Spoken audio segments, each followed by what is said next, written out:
Agora está gravando e eu vou passar para a minha tela aqui da aula.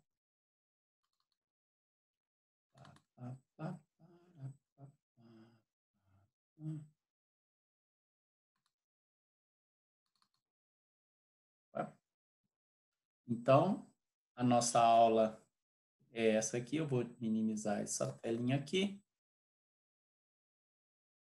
E, como eu perguntei no início para a Maria Eduarda, se vocês tiveram alguma contato a nível de microbiologia, antibiótico-terapia eu sei que vocês não tiveram, mas alguns conceitos acerca de microbiologia vocês tiveram. Na nossa aula, a gente vai passar alguns conceitos básicos de biofilme para poder entrar na antibiótico-terapia e terminarmos com a questão da profilaxia antibiótica.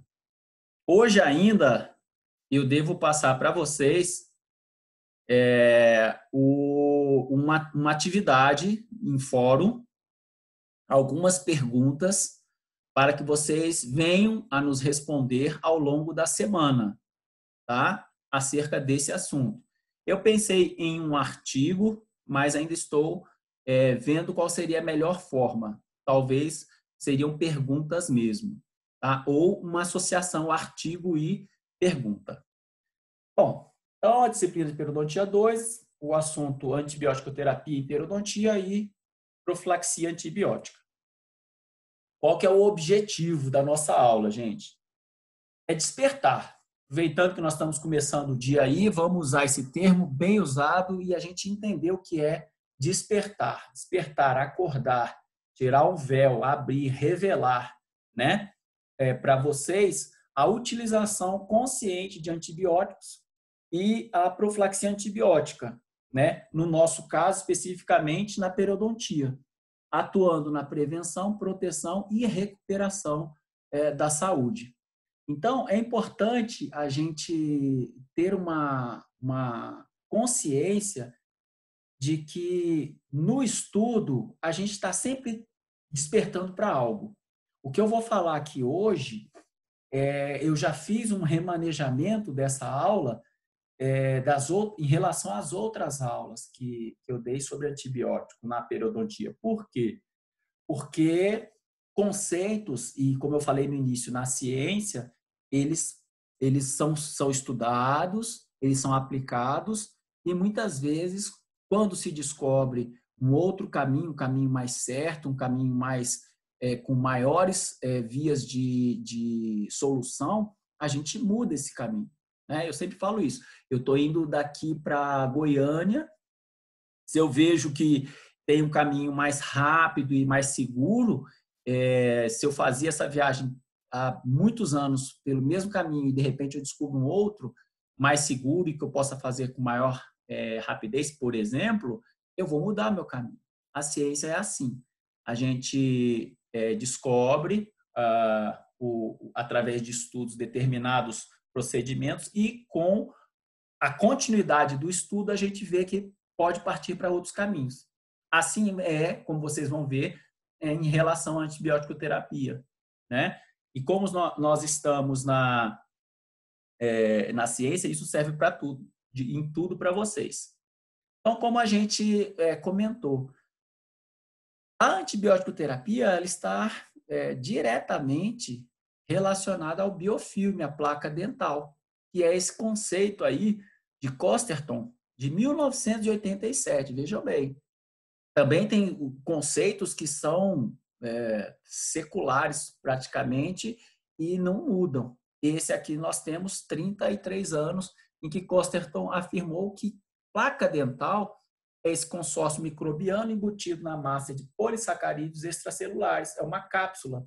Então, vocês imaginem uma cápsula super protegida, né? Resultante da aderência, multiplicação e desenvolvimento de micro-organismos sobre superfícies sólidas e que vivem, né, em um ambiente aquático.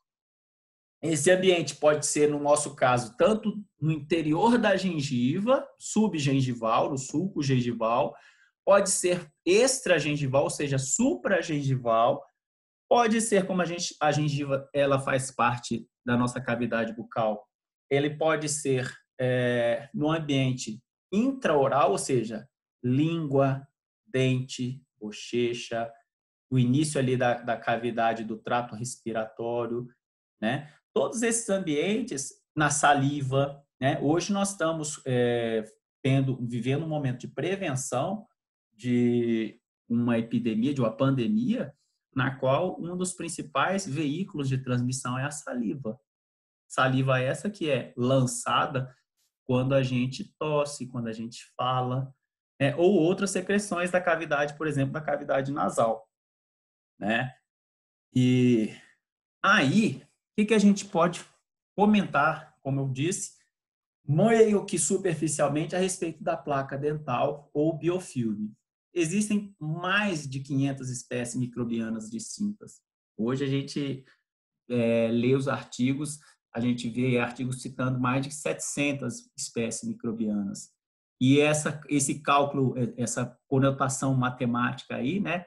10 elevado a 3 em sulcos rasos, e olha só, mais que 10 elevado a 10 em bolsas profundas, que é onde a gente atua, né?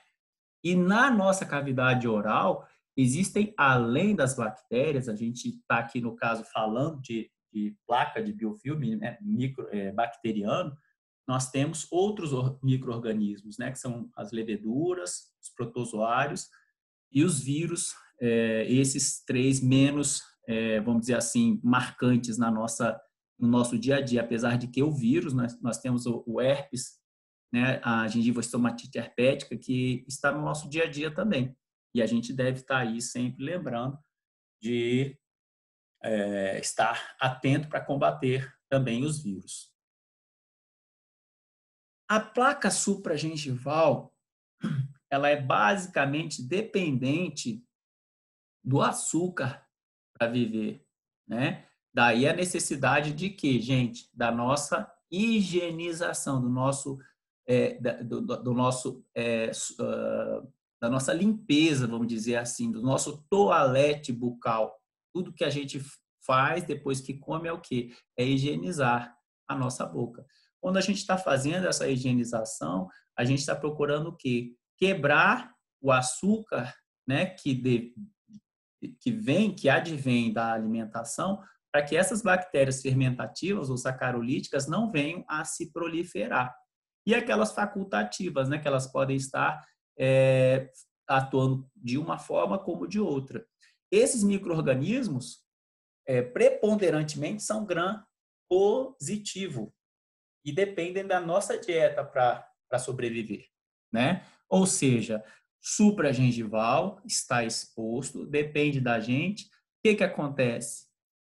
Se depende do nosso comportamento, com a nossa higienização, a gente consegue remover. Basta que a gente queira, né? Daí a gente lembrar, por exemplo, quando a gente está diante de uma gengivite, né? Ou para evitar uma cárie, se a gente fizer uma boa higiene bucal, uma boa e correta higiene bucal e um bom sistema ou esquema de dieta, a gente consegue sim combater ou evitar que essa placa se multiplique. Essa placa, lembre-se, supragengival.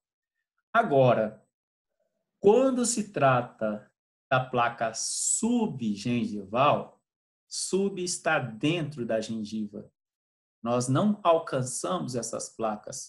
Essas placas, quando você, no máximo, com um fio dental, consegue colocar interproximalmente entre um dente e outro, passar um fio dental, você alcança ali, no máximo, 2 milímetros. E essas placas subgengivais podem se alojar ainda um pouquinho mais profundamente, né? É um menor número de micro-organismos filamentosos e são preponderantemente gram-negativos. Não depende do nosso açúcar, da nossa dieta para sobreviver. Ou seja, a partir do momento que a gente permite o desequilíbrio do crescimento dessas bactérias, elas ali vão fazer a festa, por assim se dizer. E vejam um outro detalhe, elas não precisam do oxigênio para viver lá dentro do nosso suco gengival, elas são anaeróbias, elas se nutrem via fluido gengival. Aí é que entra a questão, aí é que entra o problema de nós fazermos uma boa raspagem e muitas vezes não só a raspagem, uma boa raspagem vai ser suficiente para que esses micro-organismos se multipliquem.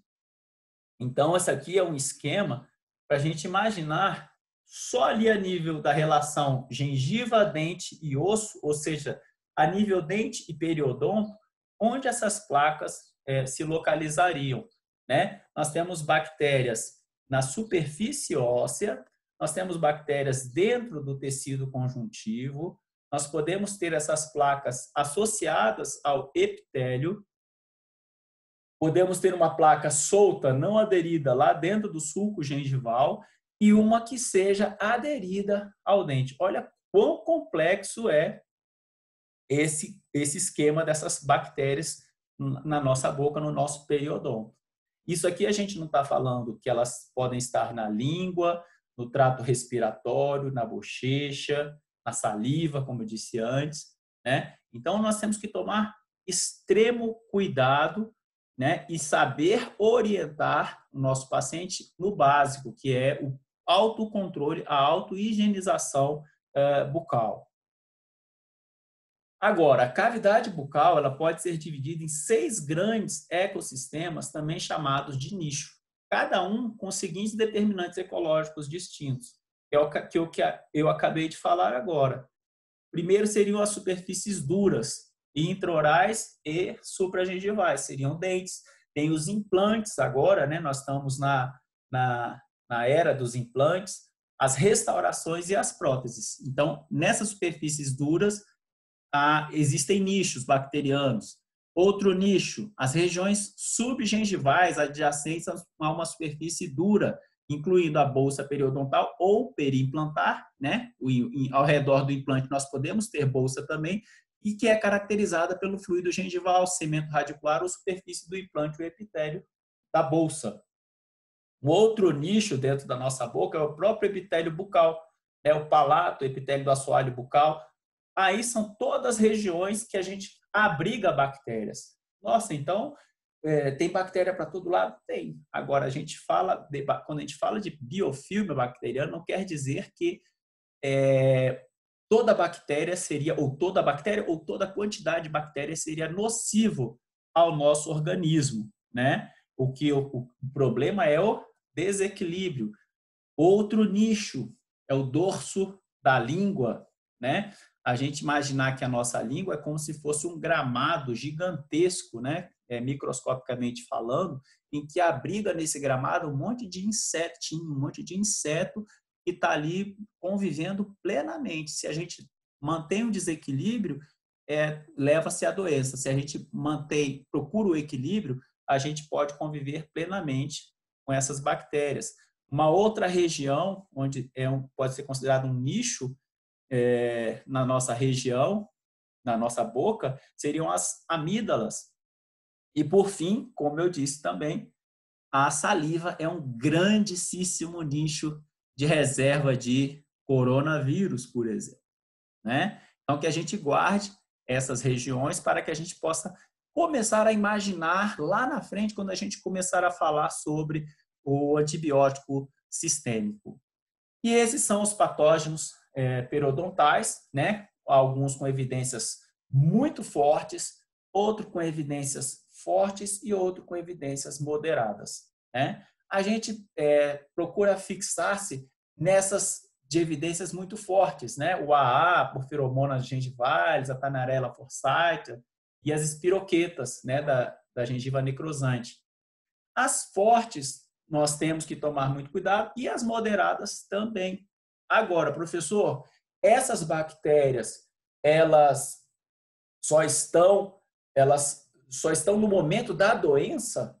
Ou hoje, por exemplo, que eu me considerando um cidadão com saúde bucal, eu tenho essas bactérias? Muito provavelmente que sim, só que numa quantidade não crítica, né? Agora, elas são patógenos periodontais, por quê? Porque elas são potencialmente formadoras da doença periodontal, ok? E o biofilme, o que seria esse, a nível clínico, né? Esse biofilme supragengival seria justamente aquela películazinha, no caso supragengival, que circunda a margem gengival, e normalmente, onde você vê esse biofilme, no caso supragengival, você vai perceber uma irritação, um eritema, né? Um avermelhamento da sua gengiva marginal. Isso é muito comum a gente verificar isso quando a gente, por um motivo ou por outro, deixou de fazer uma boa higienização durante algum tempo e esse biofilme vem agredir o seu epitélio e vai formar, como vocês podem ver aí nas setas indicativas, essa irritação, essa inflamação em torno da sua gengiva marginal. Ah, professor, isso que a gente está vendo aqui no meio da papila dos incisivos centrais seria o biofilme? Não, aqui vocês vão verificar, esse paciente ele não tem uma higiene das melhores, aqui já estaríamos indo para uma matéria alba, né, que é um pouco diferente, vocês vão ver, tem um quadro aqui que eu coloquei as diferenças entre biofilme, matéria alba e cálculo. É esse aqui, ó. Então, aqui nesse quadro, nós temos a disposição dos três componentes, a matéria alba, o biofilme bacteriano, ao qual nós estamos nos relacionando, e ao cálculo. A matéria alba é aquele acúmulo branco, do tipo queijo. Sabe aquele alimento? Vocês terminam de comer um pedaço de pão e não escova o dente, fica aquele patezinho entre os dentes? Você pode tirar e passar na torradinha para comer? É matéria alba, né? Então, é um acúmulo branco do tipo queijo. Então, é um patezinho de queijo que vocês passarem na torrada e comer. Essa matéria alba, ela se desgruda, né? Ela se desadere da superfície dental muito facilmente, né? Então, olha aqui, é um acúmulo suave de proteínas salivares, algumas bactérias, muitas células epiteliais descamadas e ocasionais restos alimentares que estão se desintegrando. Falta uma estrutura organizada e não é tão complexa quanto a placa.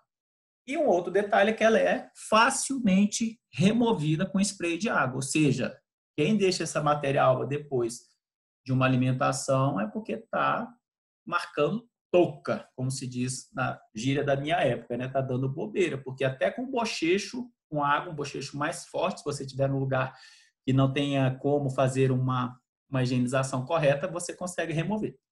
Já o biofilme bacteriano é uma substância resiliente, clara e amarela acinzentada. Ali naquela primeira imagem que eu mostrei, a gente não consegue perceber, mas é uma películazinha extremamente delicada que circunda a margem gengival.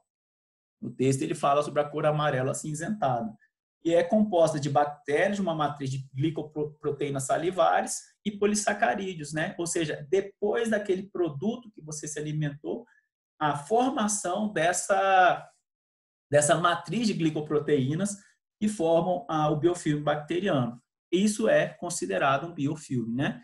E você não remove simplesmente com o bochecho, né? Vou ali, vou lavar a boca na pia lá do banheiro da faculdade e vou conseguir limpar. Não vai.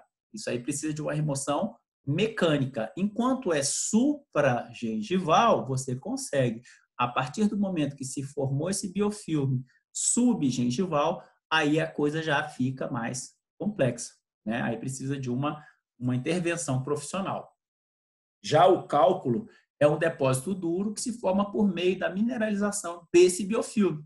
Então, você permitiu que esse biofilme ficasse na sua boca, com o tempo, ele vai se calcificando através dos constituintes salivares, quando é um biofilme formando o cálculo supragengival, e dos componentes do plasma sanguíneo, quando é um biofilme subgengival que forma o cálculo subgengival, né? E esse biofilme, esse cálculo, depois que ele se forma, ele vai sendo recoberto novamente, formou um cálculo, com o passar do tempo, você permitindo que esse cálculo fique ali, vai formar-se uma nova película, uma nova camada de biofilme não mineralizado sobre o cálculo, que, com o passar do tempo, vai ser calcificado também e, assim, vai seguindo um ciclo vicioso, vamos dizer.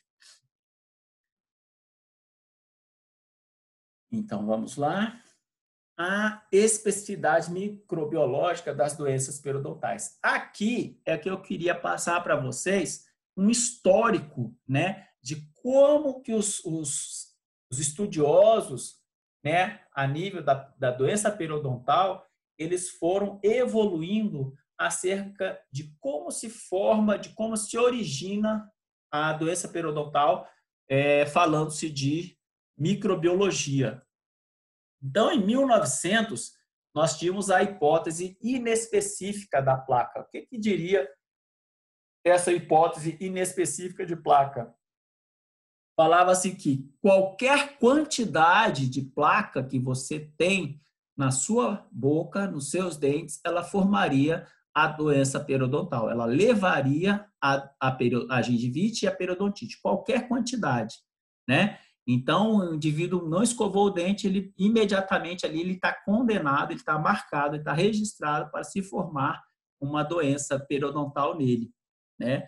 Isso foi sendo derrubado quando, em 1960, os estudiosos vieram a comprovar que algumas bactérias, algumas placas bacterianas, alguns tipos de biofilmes bacterianos, ou seja, biofilmes específicos, que formariam e determinariam o início da doença periodontal. Essa hipótese foi chamada hipótese específica da placa, né? Na década, vocês veem aí, 60 anos depois, ou seja, em 60 anos, né, antes de 1900, não sabia-se de pouquíssima coisa, né, ou quase nada. A partir do momento que eles começaram a revelar, como a gente falou, né, despertar, descobriu-se a hipótese da placa inespecífica, né, nos anos lá de 1900, na qual eles achavam que qualquer coisa, qualquer acúmulo formaria a doença periodontal.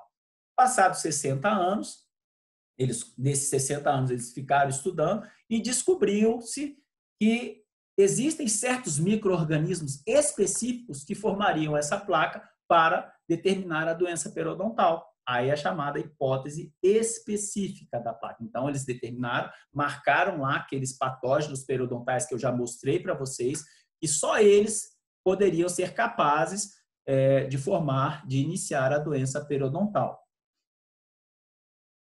Entretanto, em 1990, aí já no caso 30 anos depois da hipótese específica da placa, então, veio a hipótese da placa ecológica.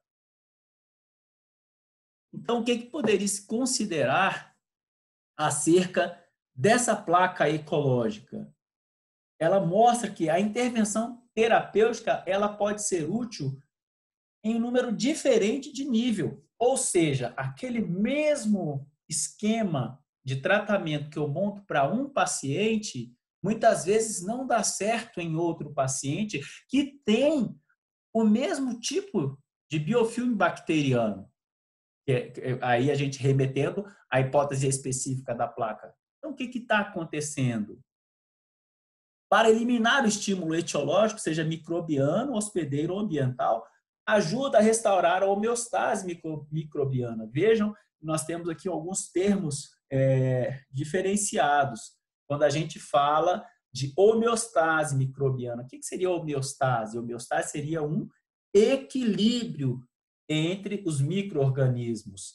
E aí a gente considera também, além dos micro-organismos, o hospedeiro e o ambiente, né? Quando eu falo que deu certo para um paciente, não deu certo para o outro, eu vou deixar um pouco de lado parar de pensar só naquela placa específica e vou começar a imaginar quem é o hóspede, quem que é o hospedeiro que está abrigando aquelas bactérias, ou seja, o organismo do paciente ou o próprio ambiente ao que esse paciente convive, que tipo de situação que ele vive. Hoje a gente verifica muito a intervenção do tabagismo, das doenças sistêmicas, inclusive do estresse, né, que influencia numa doença periodontal.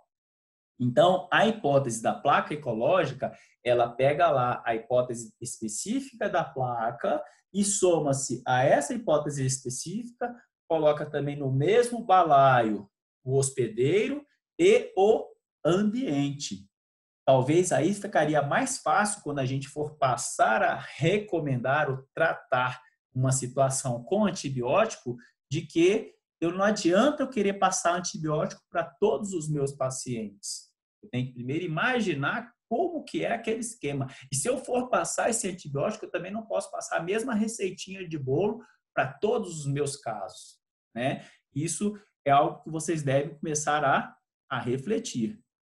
Nessa hipótese da placa ecológica, ela foca os micro-organismos específicos, mas sem ser tão eficazes assim. Porque as condições da doença permanecerão. Se eu só focar no meu paciente, eu ficarei muito restrito, muito limitado. Se eu só focar nos micro-organismos, naquela placa específica, eu ficarei muito limitado. Por quê? Eu vou atuar, digamos, vou remover essa placa específica, mas o meu hospedeiro apresenta outros fatores que vulnerabilizam ele, que enfraquecem aquele periodonto. Então, você removeu, mas a doença ainda continua recorrente. É mais ou menos isso a temática dessa hipótese da placa ecológica, que é a mais trabalhada hoje em dia, é o que eu falei para vocês em relação às mudanças, né? Você vê aí que vocês, de 1900 para cá, né, em 120 anos, houve várias mudanças nos conceitos, né, da placa que formam a doença periodontal. E aqui, a gente, para vocês terem uma noção também, a gente verifica qual a prevalência na saúde e na periodontite desses micro-organismos, dessas bactérias que estão presentes tanto na saúde quanto na periodontite. O AA está na saúde, na periodontite, a Porphyromonas gingivalis, Proboscis intermédia, Tanerella, Usobacterium, as Porvimonas e o Campylobacter. São bactérias que estão presentes na periodontite. É lógico que o que muda de um para outro? A proporção, né? Se você pega o AA, por exemplo, ele tem 3 vezes mais, em termos de porcentagem, quando na periodontite, quando na doença, em relação à saúde. Mas ele existe quando você tem saúde, né? A gente não pode ficar focado, fechado no conceito de que o micro-organismo só existe na doença. O micro-organismo existe na saúde também, é claro que em proporções diferentes. A Porphyromonas, ela fica quase 6 vezes em maior número quando nós estamos falando da doença, né? E assim por diante, nos outros micro-organismos, basicamente segue o mesmo raciocínio. E onde que estaria a eficácia da minha terapia periodontal? Qual seria? O que vocês começam a ficar treinados desde a pério 1, quando vocês faziam a remoção do cálculo no manequim supragengival, e agora na pério 2, com a eliminação desse cálculo no manequim também, agora subgengival, né? Qual que seria a eficácia da terapia periodontal? A eliminação completa do cálculo, placa e segmento doente da superfície dentária. Seria essa a resposta, né? Será que todos concordam comigo? Você concorda, Maria Eduarda? Acordada aí, Maria Eduarda? Sim. E aí, você acha que a eliminação completa do cálculo, placa e segmento do dente doente já seria uma eficácia da minha terapia? Eu acho que sim. Sim, Professor, mas ainda tem a etiologia, não? nós teríamos que trabalhar com todo esse conjunto, né? A etiologia, a remoção completa do. Nós não podemos deixar em segundo plano essa eliminação completa do cálculo, como eu disse, vocês são treinados para isso. Aí eu fiz essa pergunta aqui: e é possível remover 100% desse cálculo? Olha só. Ah, a gente está treinando para remover 100%. Eu faço isso há mais de 30 anos, né? E é possível? Será que eu consigo, em toda a minha carreira de periodontista, remover 100%? E aqui, quando a gente fala de eliminação